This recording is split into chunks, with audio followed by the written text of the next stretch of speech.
You see them on your screens, and we are back into game 2. Can Fnatic pull out what they need to? They started off well, let's put it that way. They banned out Twitch from Piglet. And the crowd is definitely trying to give them some pick and ban support. Maybe that'll rev them up to get the right bans through. Twitch is obviously a very good choice. I think they'll go back to more the types of things that won the European LCS for them. Kassadin taken away. No surprises, honestly, there. It was the champion that Peke actually drew the bans, really, at the World Championships. When he pulled that out, suddenly everyone realized how strong he was. In the group stage, maybe pulled out a little too early, who knows. Evelyn being taken away, that's been picked by Bengi in the opening group stages. A good number of times, I think twice. Coming out there, Lee Sin, of course, was his champion of the last 2 matches. We'll see whether he sticks to that one. Lucian also taken away. That's Reckless champion in the last game. So AD carries, 2 AD carries down already. And throughout Fnatic's time, they have been a team that does manage to win when it matters. You know, backs against the wall. They made it to 3rd place at Worlds last year. They were a couple close games against Royal Club away from actually playing SKT in the finals there. The Jax ban does surprise me a little bit there. Soaz is not one to play a great Jax. I feel like SKT could have tried to trick into something there, but instead they banned it away. Well, I wonder if it leads into what they want to choose, what they feel is strong against him in that top lane. It's looking like Soaz really wants to go with that Lulu again. It could, of course, be for Peke, but it is going to be Lulu once again. It could also be for Yellowstar as well, we should mention. And I was just wondering, what will they play with that Jax taken away? Is there something they actually have in mind for that top lane, I wonder? I think the Lulu is the right choice for Fnatic. As far as SKT having something in mind for top lane, they can just go with what got them here. They do not have a reason to change at the moment because they have been so dominant. Crepo said, you don't think it's possible to win a best-of-3 in one game. Maybe SKT just did that. They can just do as much as they did from last game and transfer it to this one and still win. Absolutely. So Shyvana once again for Impact. He has been immaculate this All-Stars so far. Kha'Zix's being locked in. We talked about how we didn't think Pomelo was going to be able to get that through, pick some bans. This time Bengi has. Well, Cyanide played it in the last matchup to not much success. Honestly, he was chasing kills more than creating them. We'll see how Bengi does on that one. Well, Cyanide could still go with Elise if they wanted to try the disengage compositions with Poke, or if they're just resigning. Okay. Yeah. So, factual knowledge for this one. Cyanide, this is one of his favorite champions, Nocturne, but he only got to play it once at Katowice and they lost on it, and then they never drew it out again, despite the fact he practiced all week running up to Katowice on that champion. So solidly played it in solo queue, and he was like, yeah, we never really used it much. So because it's great in solo queue where there's a lot of fighting. Exactly. And if Fnatic is expecting a game like they had last time, they're going to need to be able to fight a lot. They're not trying that poke, move around, split push composition against a team as coordinated as SKT. They need the fighting power. Obviously, Cyanide's going to have to get to level 6 at some point in order to pull that off. And Vayne is actually very good against Nocturne. It's hard for Nocturne to dive on top of Vayne. This could be a nice pick for Piglet. He loves Vayne whenever he can think about getting it. Well, Leona was also locked in for Yellowstar. Well, champion he's famed for, I think it's safe to say, especially when Thresh was available. Pumandu currently considering that one. Cogmore, no! Switched it away last minute to Sivir, so Sivir is going to get picked up, which is another very strong champion in OGN. We used to see a lot more of Sivir before her round of nerfs to make her higher mana costs in lane and take her overall power down a little bit, but it still has the same utility niche within a team. If Fnatic is going to try and run at them with Leona initiations and Lulu speed, SKT needs to be able to equally match that movement speed. The Sivir pick keeps them safe, in a sense, as far as the move speed war in this game. Will Reckless fall back to Vayne? I don't think so. The fact that it's Yellowstar that's currently hovering over it, you'd assume Reckless would pick it himself. Yeah, you'd think so. Maybe he's holding it so that Reckless can't select it. Reckless really wanted to. He was like, you're not playing this. No, you're not playing this. Because 280 carries are banned away here. Lucian and Twitch. So his choices are getting a little bit more limited. Oh, would they? Oh. What does this mean? Oh yeah, Lulu mid, Lee Sin top. Yes, Soaz does play a lot of Lee Sin top. That is actually true. Hasn't played it a great deal in the European LCS, but he has hit it hard in solo queue. Yeah. And of course, well, Reckless, It's how he got to the IPL 5 finals with Vayne before, but a lot has changed in the game since then. It's been quite some time since then. Reckless was just a wee little pup back then, not even old enough to play in the LCS. 15, I believe he was back then. That was just after Season 2. And he has been playing ever since to make it to this stage where everything old is new again. He's Vayne against a Sivir. So actually the range matchup, he's not very outclassed by Sivir. He can do some nice work in that lane if he gets to the laning phase. So we talked about in the last matchup how the early aggression, there was the lack of lane phase. There's a lot of aggression from Fnatic this time around. A lot of early game pressure potentially could come out, but also a mix, because obviously with the Vayne in there, you can have some good late game pressure. We also, final pick that came in was Nidalee for Faker, and we saw Faker on this one before in the group stages. Not the group stages actually, it's when we were watching the qualifying, and it's the fact that he was jumping in and basically using Cougar form instead of the spears. It's like he's gonna take the Sivir ult and just Cougar form into fights with Shyvana. Just be on the team that's going in with the rest of SKT. That's what will happen if they start getting ahead, I think, fairly heavily into this game. SKT's composition looks really nice, obviously. They have the move speed, the team fighting, the pressure. The only thing that they might lack out on would be if Faker can't provide wave clear in the mid lane because of Nidalee, and they're going to have to kind of work around that a little bit. Fnatic, of course, though, is a split-pushing team, but with much more initiation potential than they had last game. Well, we'll see how it works out. Game 2 getting underway in just a moment. And as the players load into the game, head over to Twitter and let us know who you think is going to come out on top. Pretty sure I know which way that's going to go, guys. Send your real-time reactions to @LOL eSports and use the hashtag FNCWin or SKTWin.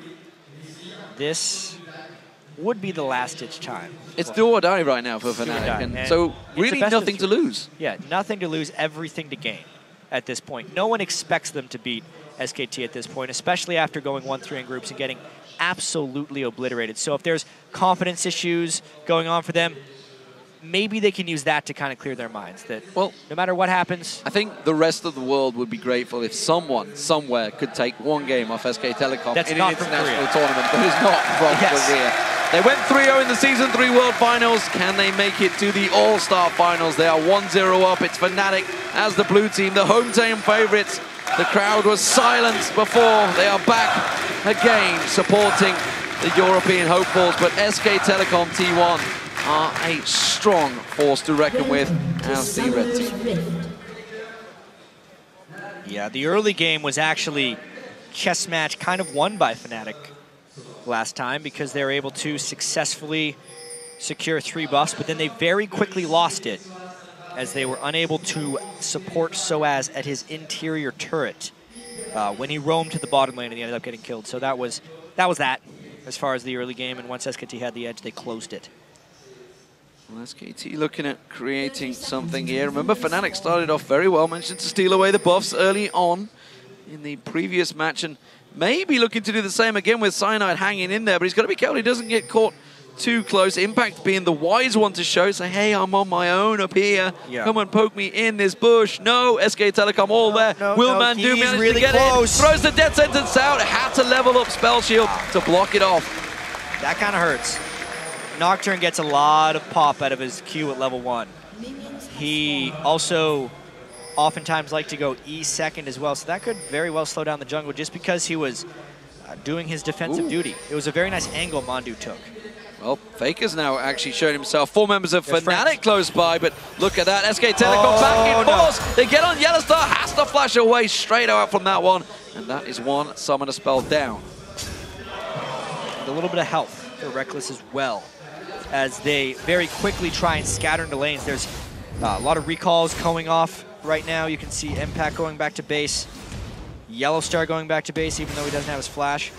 And yeah, absolute lane swaps coming on right here. They do not want standard lanes. Talk to a lot of Koreans as well about kind of exactly why they lane swap. And sometimes if there's just a chance that they lose the lane 2v2, there's no reason to do standard lanes. And that could potentially be what Fnatic is thinking right here. Cyanide find a friend. Trying to find a friend, but as you mentioned earlier on, he has got a level advantage over Impact. He does force Impact away with that blue buff as well on. Quite happy to burn those spells, but that does give the information to Bengi. Bengi knows he's going straight towards the red buff alongside Pumandu. Yeah, that was what happens with lane swaps. Your lane support helps out the jungler.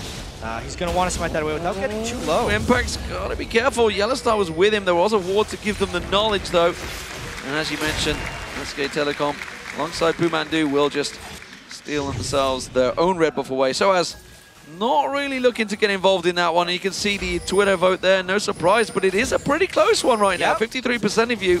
So 47% of you still believing in the European dream. We'll see if it's possible. Peke dodging now, but he's in all sorts of trouble now. Has to flash away. The Ignite went down. But where's he going to go? You can see Impact coming around. He's got no flash available. He has got a shield, but it may well not be enough. It is only a level 1 Impact. You can see Pumandu, if he can get in range to land that death sentence. The spear's there, and Faker gets first blood. And it could not go to a better person on SKT. We said the one fear that SKT might have in this one is if Faker can't control mid lane enough. The fact that he just got his kill onto Lulu will help that substantially.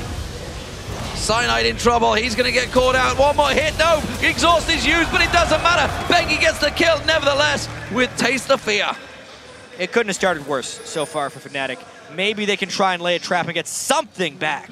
Oh no, Pumandu. Oh, he's going to go in the bush. They may try and turn this one around. Soaz does come in, but the death sentence on Reckless is not going to be enough. Pumandu will go down, and YellowStar gets the first kill. That had to need to go to Reckless. But at least they got a kill, is the big thing in the early game here. They're down 6. Well, they only got 4 in the last game, if you're going to look at it that way. 20% of the kills in the series. All right, then. But quite honestly, that gives a little bit more time for Reckless and YellowStar to farm up in the top lane. Because YellowStar went for the gold generation item early, it'll either make him a faster jump to a Sightstone, or he can actually upgrade that to a Targon's much sooner, so he gets faster gold generation. It basically doubles in effectiveness right away. So it's not a terrible thing for the support to take the kill. Well, the red camp was not cleared out by Bengi last time he was down there. Cyanide will clear that out and reset that timer. So that's going to be up just shy of 10 minutes. So we'll see how that plays into effect when the rest of the Telecom are in that jungle next time around. So Impact, he's not really been in that top lane at all so far, still hit level 2, and of course got that 2 support kills already, so actually not doing that bad despite the fact he's pretty much been in the jungle the whole time. Yeah, as far as being involved on an early game Shivani, you don't really think he's going to be able to do that, just to be involved in those kills. And I'm really impressed, D-Man, by SKT's early game strategy, just because that was honestly their weakness a while ago. And they've kind of turned it into a strength here at the All-Star Invitational. I think back to last year's Worlds where they were getting turret dove early and 3v1s and didn't know how to deal with things. They seem to know how to deal with everything substantially better than their opponents. The flash burn there, so as you got to question why he even went in for that one. The moment Bengi showed himself, though, he was getting the hell out of dodge. That could well be the first turret of the game. Meanwhile, Fnatic trying to do the similar in this top lane. So both these top and bottom turrets going down to the 3-man stack of the teams. Yeah, delayed fast push actually from SKT. They just finally sent the extra person down to that lane. They overpowered 3v1, and both teams ended up trading turrets. 80 carry farm is still pretty close. All the farm is actually very comparable. It was just that quick early kill that they were able to get.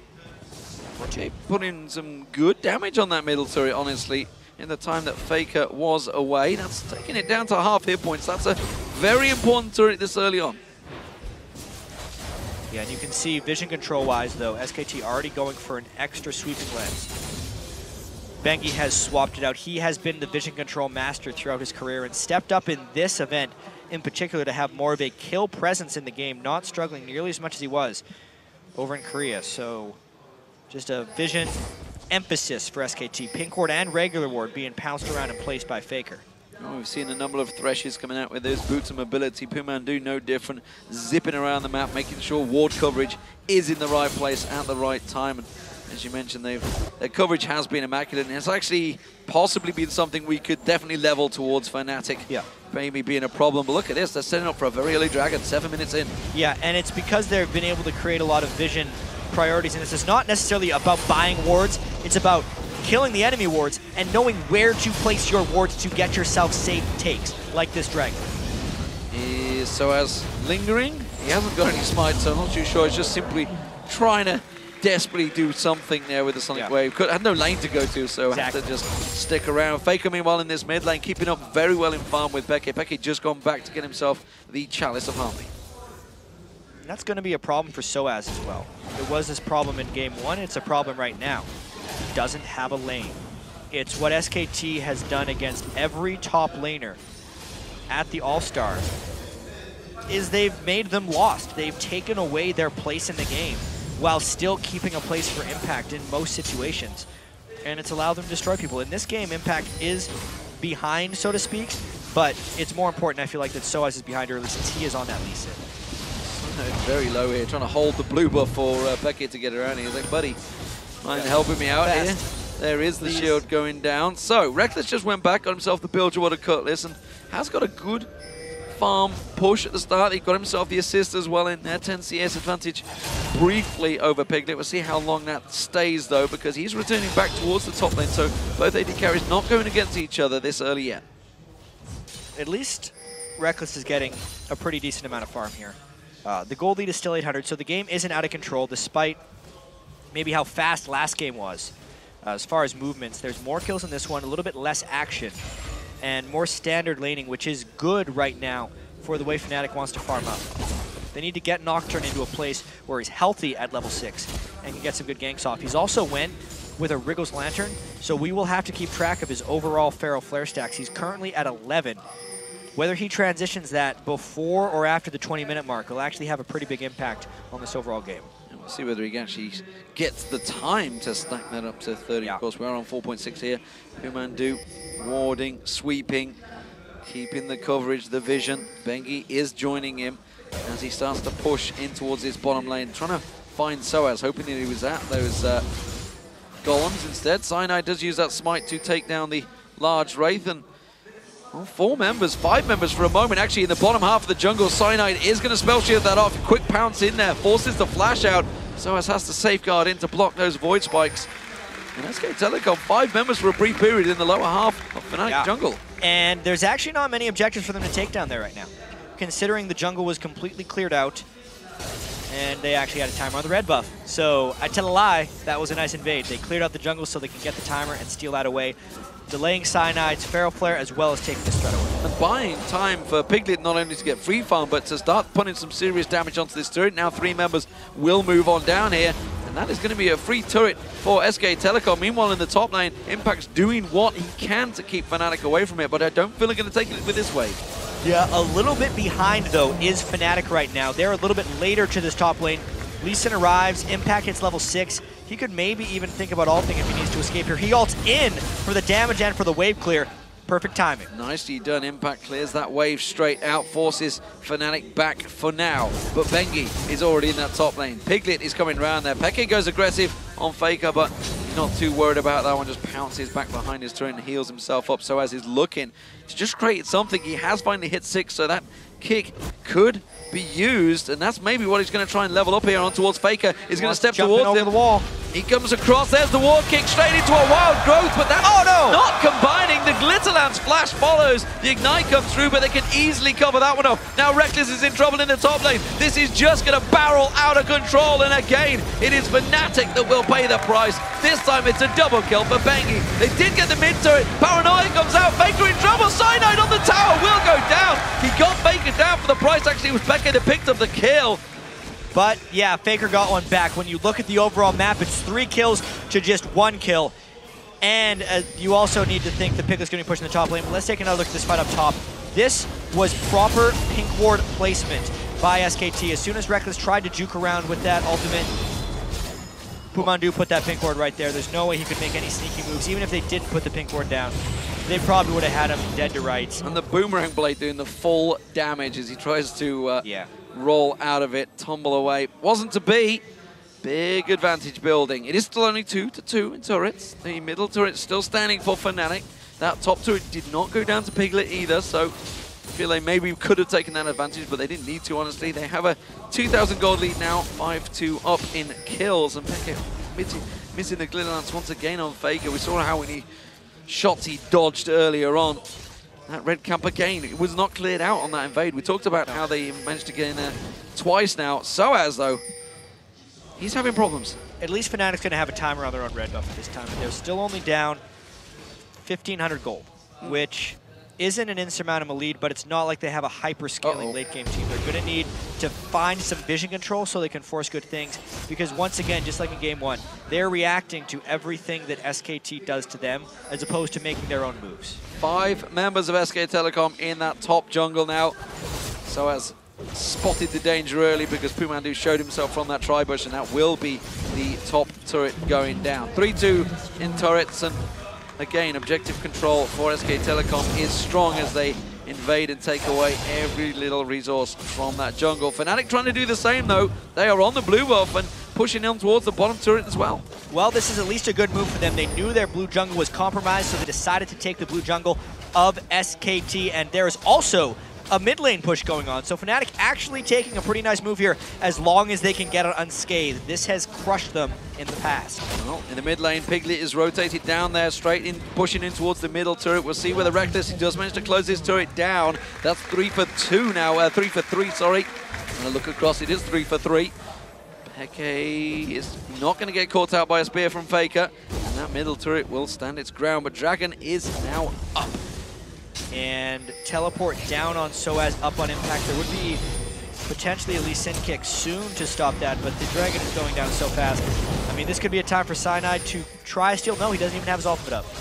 No, doesn't have Paranoia. Will be quickly smited out by Bengi. Spear catches it is on up now, though. Well, there's Paranoia. They go in. Wild Growth was used as he dashed in there. He will get the Paranoia off, but Faker is in Cougar form and will be able to pounce away from this one. Peggy can't quite get close enough to land that pick, but they're trapped. They are trapped, as you say. Beautifully done by Pumandu. Throws that box down. Where you're going to go, Fnatic? You've got nowhere to run, nowhere to hide. Reckless does get himself one, but at what price? That's the question. Piglet's going to get focused on. He gets one down. Cyanide manages to turn it back around. Reckless manages to tumble to danger, but Faker's in chase. Cyanide's in trouble. Faker's going to close in towards him. Fake himself gets the kill. Oh no, it's a double spear from Faker.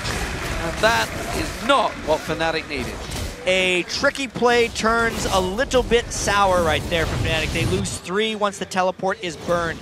And this top lane was all about Soaz trying to stop impact as he goes hard for Soaz as the ultimate hit, and then he kicks him away, and with the kick down, Impact would be free to teleport into that bottom lane. Unless Impact actually continues to chase. I'm not sure what happened here. Did he get the kill? Oh, no. Where's he gonna go now? All right, and then he teleported in for the end of the fight. Just about in the end there. So Soaz throws out a few jukes, but unfortunately for him, the rest of his team were caught out and locked up, and that was really a beautiful ultimate from Pumandu just to completely lock them in position. It really was in that last fight. They trapped them in the jungle, and Soaz, again, nice kick. Nice kick, safeguards away, gets out of danger, but look at this, Pumandu's coming in, and Lantern thrown out the back, pulls in Bengi once again, and this time Soaz has no tricks in his bag to get out of the danger. He will go down to Bengi. And that is a lack of vision control, but more importantly, map presence that happens right there, because 3 people were freely able to go and mess with Lee Sin with absolutely no answer possible by the Fnatic team. You got to feel that this is once again playing into the hands of SK Telecom. Oh, Zenith Blade not landing. Yellowstar going blindly into that bush, realizing Pumandu and Piglet both there. They wanted to lock down that AD carry. He caused so many problems last game on Twitch that may well be a little too prevalent in their minds. Faker, meanwhile, with that blue buff, is starting to toss out the spears, and we know what happens when a Nidalee gets ahead in a game. Flank right here. This is Fnatic's chance to try and get some. They have a 4v5 with no teleport. SKT retreats immediately, and they're going hard, but they miss it. Oh, everything thrown out, everything missed out there. They didn't go solar flare. Actually, I tell a lie, they did go solar flare. We didn't quite see it on the screen, but it was already used up, and now Soaz is in trouble. He has to step away. Impact, so confident in his team, doesn't even bother moving. And he's just forcing Fnatic to go elsewhere because SKT disengaged so well. Didn't even have to burn Sivir. Now they push down mid lane. Peke gets hooked! Oh, Peke hooked in. Wild Growth comes out. You can see the Paranoia pops in towards there. Cyanide goes down to Faker. Yellowstar in trouble now. Piglet can pursue on towards him. The Boomerang Blades will not quite be enough, but the tower went down. Oh, quick sidestep of the turret. There's the tower going down. No spears. They're starting to cause problems. This game is going the wrong direction for Fnatic, but absolutely perfectly for SKT. 5 kills onto Faker, 4 kills onto their jungler Bengi, who is having a fantastic All-Star event, and they are in complete control of the map and the series. Bengi really has answered some of the critics, I feel, and maybe gained some serious confidence that may have been lacking after going out of the OGN Champions and NLB over in Korea. We'll see, of course, how they perform when they move into the summer split of that tournament, but right now they have the All-Stars ahead of them and a potential place in the finals against OMG. Let's see if they can do anything to impact here. They do force the ultimate. D-Man, I think it's actually really important to note how long Fnatic has actually been around as a team, because we've seen so many big players, especially in North America and Europe, kind of come and go. And 4 of the 5 players on this lineup have actually been in the League of Legends scene since the Season 1 World Championship, which is not something you can say about many teams. No, I mean, you've obviously got Soaz and Yellowstar in there with Against All Authority, and of course, Cyanide and Peke.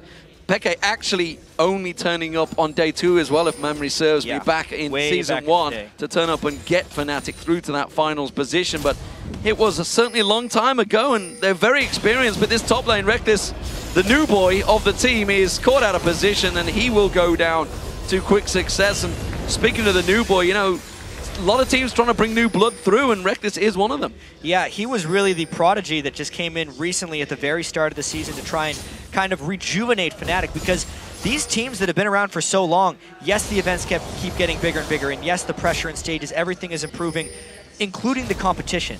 And it's so hard to be those guys that were in at the very start, kind of the old dogs on the scene. Fnatic are the oldest dogs when you actually think about it. You look at a team like TSM with recently all their roster changes, their entire Season 1 lineup is gone at the moment. Everyone is changed out, whereas you look at Fnatic, yes, it was just Cyanide and Peke on that Fnatic team, but the others were around on major teams way back then. Oh, Peke out of position. Wild growth is not going to be enough. The solar flare goes down, but it is all too late. Peke had eaten one of those spears from Faker, and that was an easy turret. It may well turn into an easy inhibitor as they just keep pushing through. Yeah, teams like SKT, they have not been around as long, but they've been around a while, and they know how to deal with situations like this and close games. They know how to close games. That's going to be an inhibitor turret going down any minute now. This will fall. Piglet puts the damage down. The inhibitor will follow, and honestly, they may keep going. Teleport going out from Impact. He's off. He's going to defend that top turret because Soaz was trying desperately to get on towards that inhibitor turret of his own. It will get backed off. He's going to have to kick Impact away, but look at Faker. He's making tracks across the map, closing the gap. And it's all about if he walks over Ward, then they'll know where he is. There's the Ward. They know exactly where he's going to be. Faker can head him off. Yeah, he's going to run straight across. Oh, the spear is almost enough to do the job right there. Where's he going to go? Burnout from Impact. Who will get the kill? It's going to be Impact. Oh, no, Faker. I think he had an auto attack swinging through. Just followed him straight through. The Dragon as well picked up every single objective and kill, all going SK Telecom's way. I mentioned they only got 4 kills before. They've only got 4 kills this time around. Can they try and capitalize, get any more? Peke's going to go down. A pouncing Bengi once again comes in. Cyanide tries to get themselves a 5th kill on that board. Piglet may well be that man. Yellowstar taking down the side there. Piglet's still alive, just about. Finally goes down. Reckless gets himself the condemn on Faker, but it is another kill for SK Telecom and another trade in their favor. They get their 5th kill, but it cost them 3 lives and even more pressure on the map here. 7 kills for Faker with a death cap. Piglet is crushing in items right now. Basically completed the 2nd and on his way to his 3rd. He's 3 items full, whereas Reckless isn't even at his 2nd one. This is a team in trouble in this game, if you look at Fnatic. And they are against such a fresh young team, honestly, in the form of SK Telecom. We'll go through it in a moment because this is, well, it was a clean, crushing replay. This was really just SKT catching Fnatic out of position, and then Fnatic desperately just trying to get back into the fight. If I'm Fnatic in this situation, you're down 8,000 gold, I do exactly as they do. You see people are low, you just go for the kills that you can get, hoping that turns the game around. Obviously, they go for the damage threats first. Piglet was so low, but it took them forever to kill him, and by that time, Faker melee Nidalee, as we've seen him do so many times when he gets ahead, just finishing them off because they just couldn't finish off the AD carry in time. Bengi has so much damage, more and Malmortius, he's got the Brutalizer in there as well as the Elder Lizard. He's just pouncing through his targets. 8-1-4, Impact pounces forward, Soaz caught out, safeguards away. Bengi's going to have that lead back available in just a couple of seconds. Doesn't fancy chasing, doesn't matter because Piglet just spins out his boomerang blade and catches him with the edge. Not the same performance that Piglet had on Twitch in Game 1, but that's because he's on Sivir. It's a much more supportive AD carry. The move speed and the assists are the critical thing to be paying attention to on Piglet right here. They're about to clean out their second inhibitor of this young 23-minute game. Yeah, it's going to go down any second now, and SK Telecom, they're in the position with the super minions in that mid lane to close the game out right here, and may actually be one of the fastest games we've seen so far in AllStars. Exactly, and it'll make for a very interesting finals with how strong SKT is coming into this. We were actually discussing backstage before we came on here just how long has it been since like a North American team has made it into the finals of these big events, and it was really the early days of League of Legends where teams like the Fnatic, who won Season 1 World Championships, or even the old TSM and CLGs, were the top of the international table. But then the new players from the new emerging regions came in when Korea got the game. They basically dominated since they entered competition. China has done very well as well, winning IPL 5, which was a pretty much that was world the beginning, really. The beginning of the end, I think it was safe to say, for the Western world, perhaps, so far. But quite honestly, it's the newer breed of players that came in from Korea and China back then with the old guard of North America and Europe. And I think we're seeing maybe a slow transition towards, obviously, the best of the best are sticking around, like Peke and most of this Fnatic team. But so many of them who are mechanically just not able to keep pace with the players today, who have had so much, I mean, they're just younger. They've been playing, just focusing on their mechanics. They haven't been worried about the competitive game, and they've learned from everyone else. You know, you can only innovate for so long until you get mimicked and then innovated on again. And that's what I think we see happening. So the next breed of teams from NA or EU would have to be the ones to take these guys down. Well, and it's interesting, obviously, we talk about the roster changes that are obviously going on in North America and Europe right now. There's been always a lot of roster changes in Korea. You know, those teams do not stick around for long. They are rapid. If you are not at the top, you are not at the best in solo queue or at what you do in team fights, you will get replaced. There's no doubt about it. There's no, friendship is not a thing. It's all about the team, the winning. And, well, that is what's happening, whereas you look at the team, so is this like... There's a problem in the mid lane, though. They're pushing down pretty fast. Yeah, this could well be game. So as is actually out of his place. The inhibitor will go down once again. Baron, of course, was picked up, and SK Telecom, just 25 minutes into this game, are looking to close out by the numbers and take the final to it. Faker's going to get dived on. They want to throw everything at him. They haven't got enough, though. Simply put, the spear does not return in its favor, but you can see Piglet with that ultimate running. Reptis just disappears from the map with a single spear landing.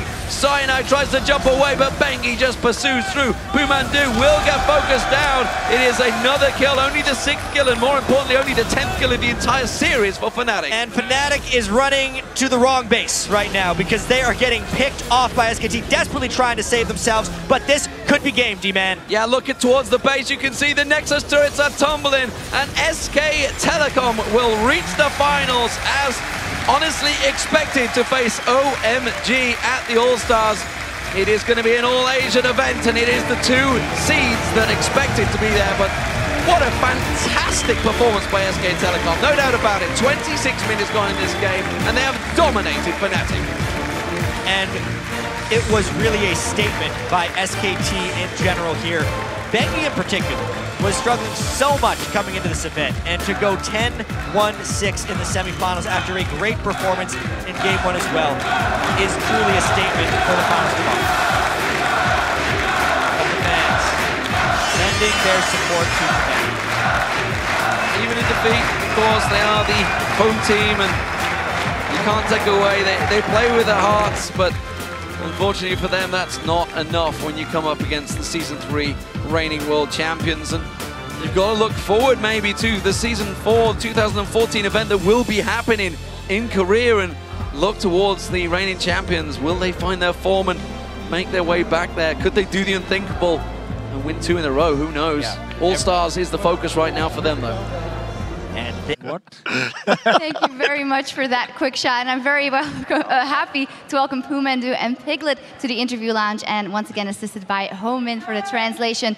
First off, congratulations, what an incredible game, you guys did so well. The very first question I want to ask is generally, you played Fnatic yesterday, what did you focus on? What was the strategy to take them down again today? 우선 그 푸나틱 상대로 이런 대단한 승리 축하드리고요. 어제 한번 푸나틱이랑 붙고 오늘 또 한 번 붙었는데 오늘 경기 준비할 때는 어떤 전략을 준비했는지 설명 좀 해주세요. 저희가 라인전에서만 안 진다면 푸나틱 경기에서 이길 수 있을 것 같아서 일단 각 라인전에 힘쓰는 걸 위주로 했고요. 저희 본라인 같은 경우는 상대방 옐로우스타 선수가 레오나를 잘 쓰기 때문에 뱀픽에서도 그랬듯이 레오나를 배나던가 갖고 가면 카운터 칠 수 있는 캐릭을 많이 준비했어요. So we thought that if we focus on our lane phase, we could play the game really easily. So for our bot lane, we were aware that AllStars Leona is very strong. So we were either trying to ban it, or even if they do take Leona, we were trying to counter it with a lot of champions. Let's talk a little bit more about the picks, and I want to ask Piglet, when they saw Reckless locking in that Vayne, we know how much you love Vayne and how good you are on her. How did you react to it, and how high do you rate that champion for Reckless? 그 이제 레클 선수가 이제 베인을 이 경기 때 골랐는데 아무래도 베인은 피글 선수의 가장 주 챔피언이잖아요. 잘한 챔피언이고. 그래서 레클스가 베인 골랐을 때 어떤 생각 들었어요? 저는 우선 그 푸나틱 원딜분이 베인 하시는 걸 보고 베인을 픽하시는 걸 보고 얼마나 잘하는지 보자 그냥 이런 생각이었어요. Okay, so when I saw Reckless lock in Vayne, I was like, okay, let's see what you got. And what did he have? How was the experience playing against it? 그래서 해보니까 좀 베인 좀 잘한 것 같았어요. 제가 볼 때는 그게 만약에 1대1로 됐을 때는 1대1로는 충분히 잘하는 선수 같은데 이게 좀 멘탈이 약하신 것 같아서 만약에 멘탈만 많이 기르시면은 더 잘하실 수 있을 것 같아요. I think Reckless 1v1 skills with Vayne are very good, but I think his mentality is not that strong. So I think he needs to train his mentality more to play Vayne.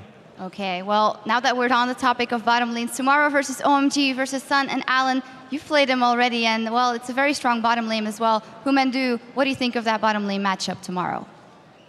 이제 내일 OMG가 결승전에서 붙는데요. 특히 OMG 바텀 라인이 지금 되게 강력해 보이고 특히 알렌 선수가 서포터인 알렌 선수가 되게 잘하고 있어요. 그 OMG 바텀 라인에 대해서 좀 생각을 말씀해 주세요. 일단 그 5개 팀이 토너먼트에서 만나서 했었는데 저희 바텀이 좀 제가 실수가 많이 해서 졌었어요. 그래서 좀 결승전에서도 준비 많이 해야 될 것 같고 상대 본라인 선수들이 그렇게 막 저희랑 비슷하거나 좀 더 좀 비슷한 것 같아서 내일 많이 준비해야 될 것 같아요. Throughout the tournament, during group stage, I think I made a lot of small mistakes, and that really influenced our bottom lane.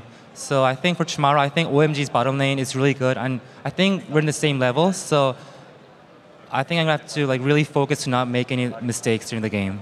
Well, I'd like to ask the same question to Piglet actually, as he'll be going up against Sun. How is he going into that matchup? 이제 똑같은 질문으로 내일 이제 산이랑 한번 이제 붙으실 텐데 그에 대해 한번 말씀해 주세요. 저는 최근에 산 선수랑 친해져서 산 선수 정말 굉장히 잘하시는 것 같아요. Recently, I became really good friends with San, so I just want to say he's a really good player. Okay, keeping it very nice to Sun from Piglet. Final question for you guys. Final tomorrow versus OMG. What will it take for you guys to take them down in that best of 5? 이제 마지막 질문으로 이제 내일 OMG랑 마지막 결승전 붙는데요. OMG와 이기기 위해서는 이제 어떻게 준비해야 될 것 같아요? 우선은 요즘에 최근에 라인전을 지면은 게임이 굉장히 힘들어져서 우선 오늘같이 라인전을 최대한 연습을 많이 할 것 같고요. 그리고 픽도 굉장히 중요할 것 같아요. 누가 좋은 픽을 더 많이 가져가냐 그게 관건일 것 같아요. So to win tomorrow's OMG match, I think it's going to be really important to not lose during lane phase. And to do that, I think the pick and ban phase is going to be the most important. So yeah, we're going to really focus on pick and ban and lane phase. Yeah. Well, it's going to be a fantastic matchup tomorrow. Congratulations once again for making it to the final. What a game it's going to be. But for now, we're going to toss it back over to the analyst desk.